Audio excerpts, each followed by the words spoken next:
Good morning. So, for the next, including today, there'll be 7 Fridays where the content of the meditation will be based on the homework for Venerable Sangye Khadro's class.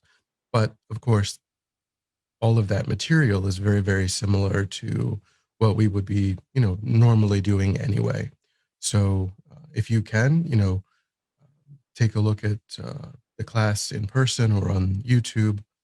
But of course, if you want to just continue to come as you normally do, the material is all very similar to the sorts of things that we would normally be doing. But let's go ahead and get started by bringing our awareness to our posture, our body in meditation. So we just keep our feet flat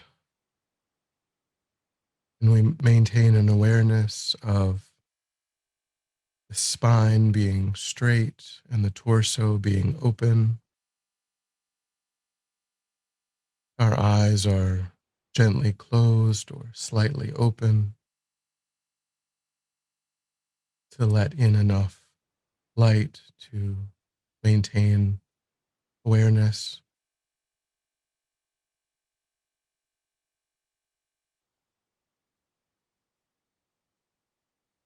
We just try to find a comfortable, stable position. And just briefly look and see there are places in your body where you're holding unnecessary tension. And without slouching or leaning, try to relax into this stable, comfortable, upright position.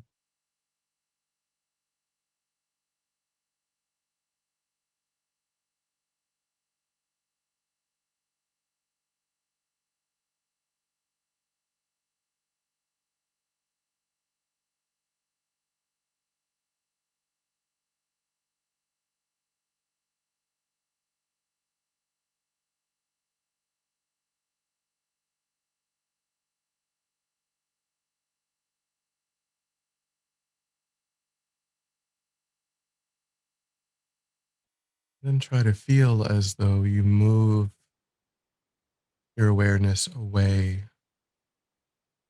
from the sights and sounds, sensations in your environment.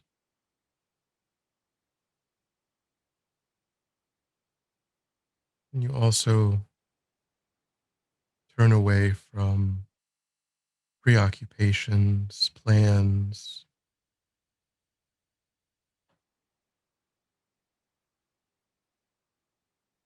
Start to just concentrate your awareness inside the body and mind.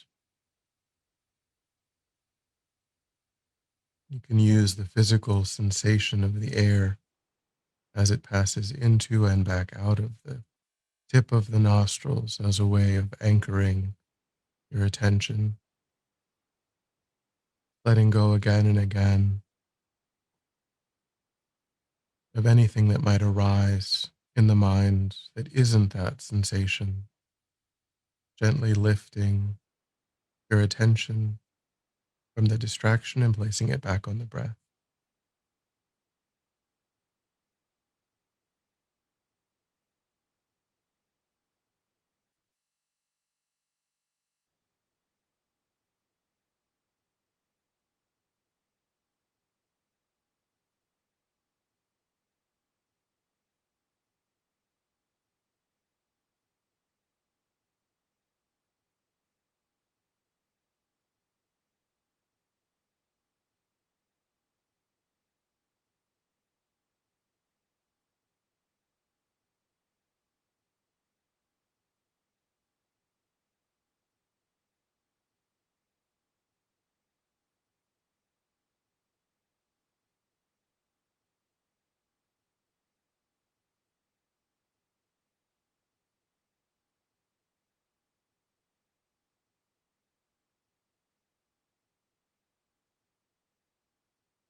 And then establish a broad, unvirtuous motivation, trying to include others in your reasoning for why you're engaging in this contemplation this morning, trying to think of the qualities that you're trying to develop and how the development of those qualities benefits not only yourself, but potentially countless, limitless other sentient beings. And of course, motivated by the wish to achieve enlightenment, if you have understanding of that, is the highest and best motivation.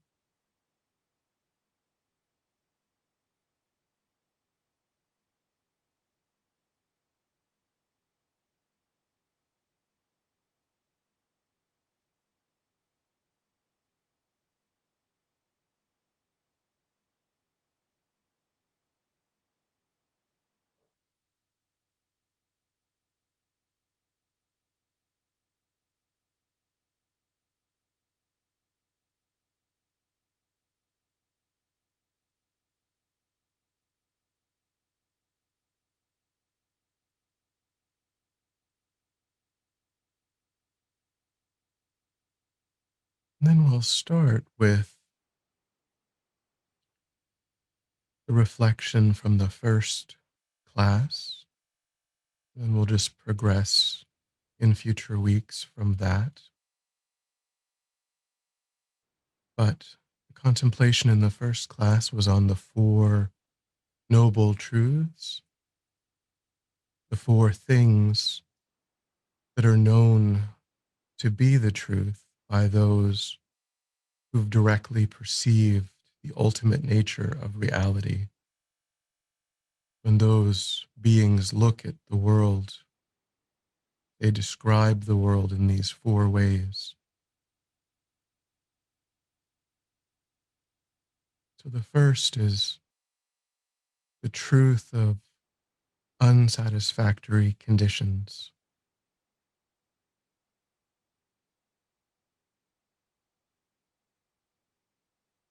So we can bring to mind in our own experience the fact that we very often meet with circumstances that we would wish not to meet with.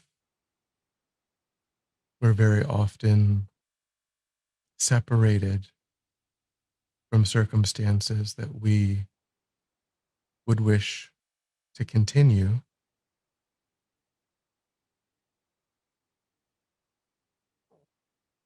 We also experience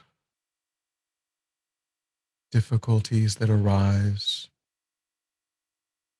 from the physical body, aging, and so on.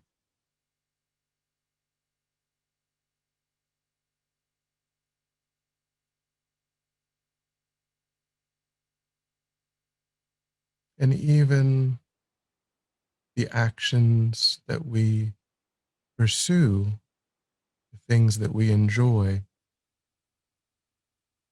if we check, if we think about eating our favorite food over and over, watching our favorite movie over and over, we can see that even these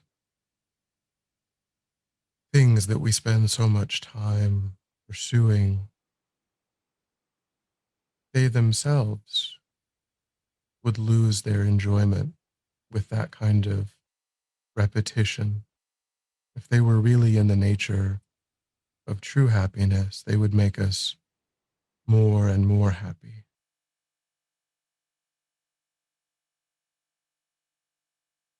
So make some examples in your own life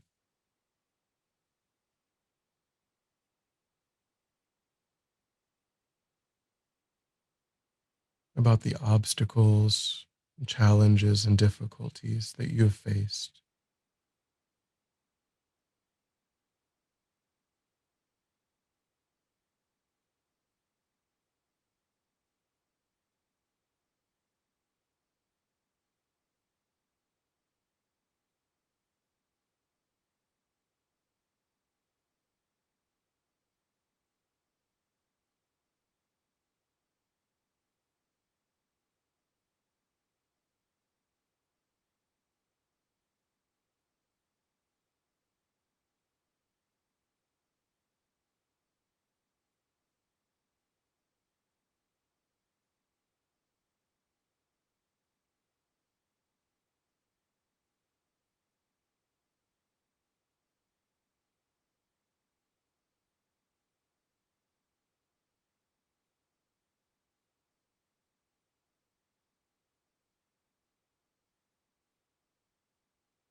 And then also try to connect with the realization that this is not only my existential condition, but this is the existential condition of all sentient beings.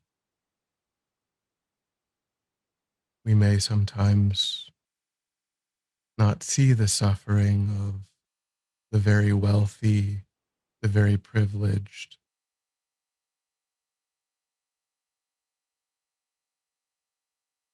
We may have a more narrow definition or understanding of suffering,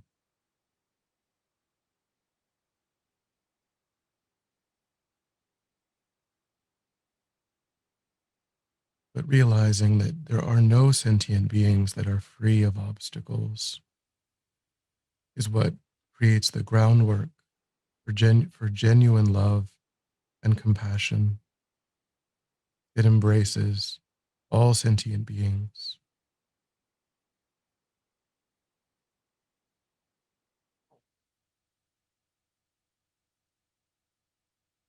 So make some examples of the kinds of sufferings that other sentient beings are also facing.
purpose of contemplating these unsatisfactory conditions is not to be morbid, but it is to give us the fuel to seek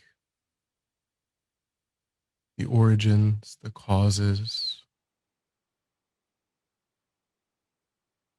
of those unsatisfactory conditions, and to seek the antidotes, the solutions. So, the second noble truth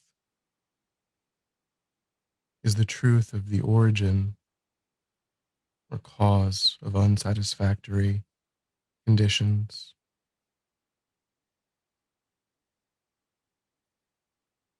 So, here we contemplate the mental states, the afflicted internal mental states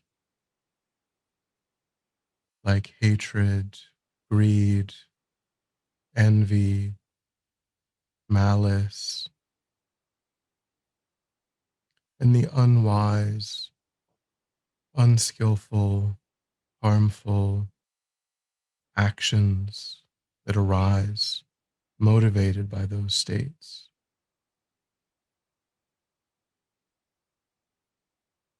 So, again, check in your own direct experience when anger, jealousy, ill will, when they arise. Is the mind agitated? Is your own sense of peace and contentment temporarily disrupted?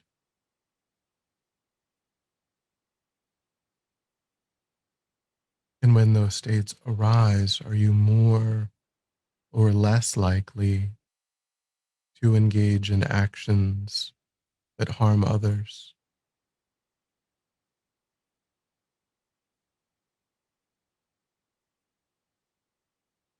So just look back over the past few weeks or months, and times when these states have arisen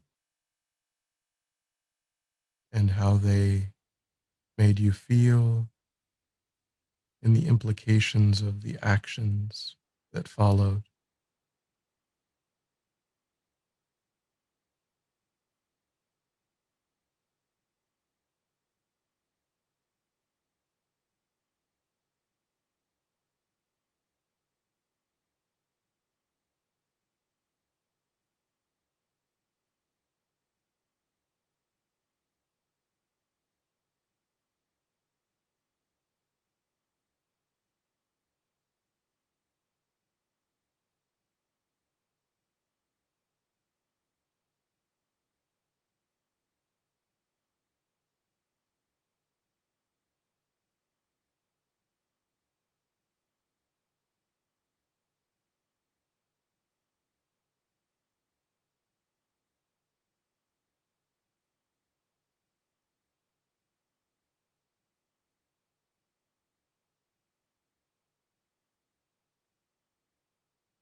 Then the third noble truth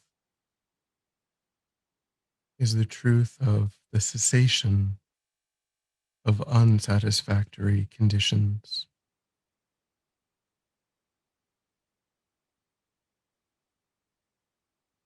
So we need to understand the varieties and the depth of these conditions so that we seek their origins. And then we need to seek their origins in order to understand what can be done.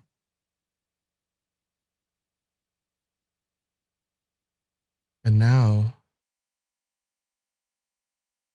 we need to understand that, in fact, it is possible to remove that cause. So we can think about, again, in our own experience, that anger, hatred, ill will, jealousy, these are not arising all of the time. They arise due to the coming together of specific causes and conditions.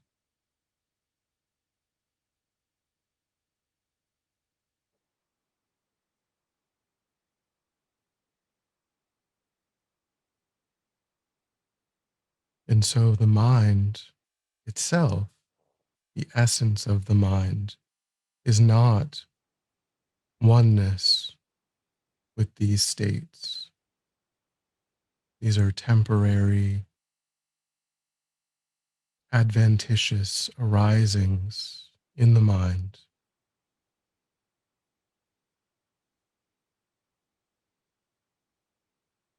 So when we cultivate the antidotes to these states, the antidotes of love, compassion, wisdom,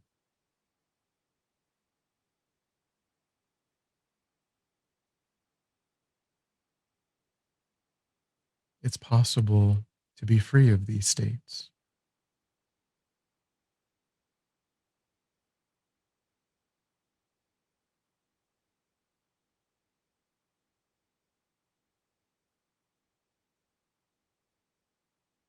So try to analyze in your own direct experience that you yourself have had some success in reducing these states, and that it's only a question of getting better and better, making the mind more and more powerful. Try to convince yourself of the cessation of unsatisfactory conditions.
And then the fourth noble truth, the truth of the path that leads to the cessation of suffering. So here are all of the teachings that the Buddha gave about specifically how to uproot these afflicted states.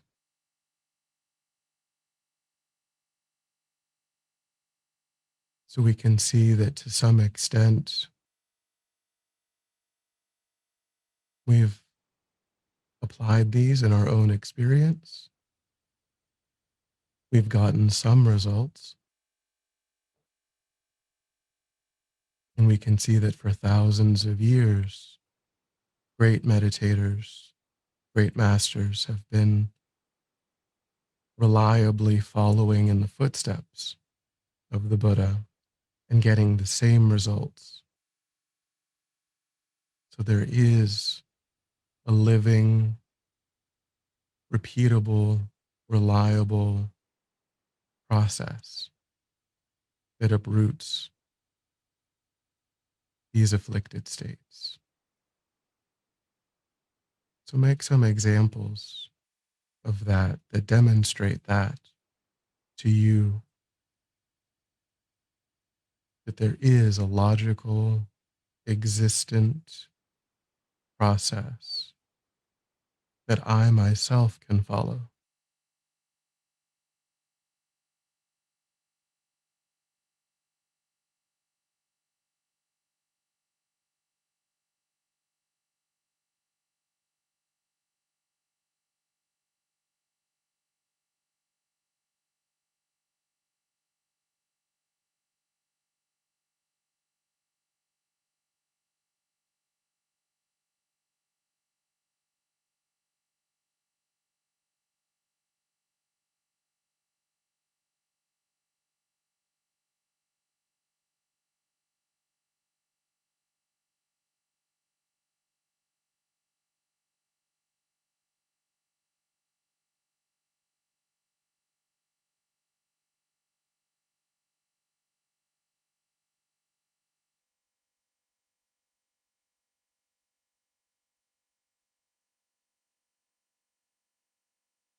And then when you're ready, we'll come back together. And then we'll dedicate. So recollect the virtuous motivation that you made, the positive energy that you've created through your actions, and have a sense of offering that energy for the benefit of all sentient beings.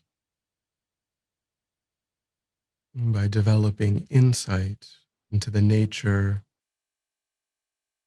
of what's true in my life and what's true in the lives of all sentient beings, that I will be motivated to practice my spiritual path and to obtain its ultimate result,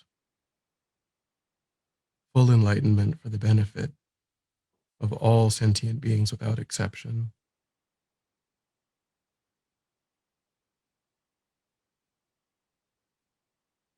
And may this also serve as a principal cause and condition to clear away any obstacles that are faced by my spiritual guides to their long lives, so that they abide in the world to guide and protect sentient beings, lifetime after lifetime, without obstacle.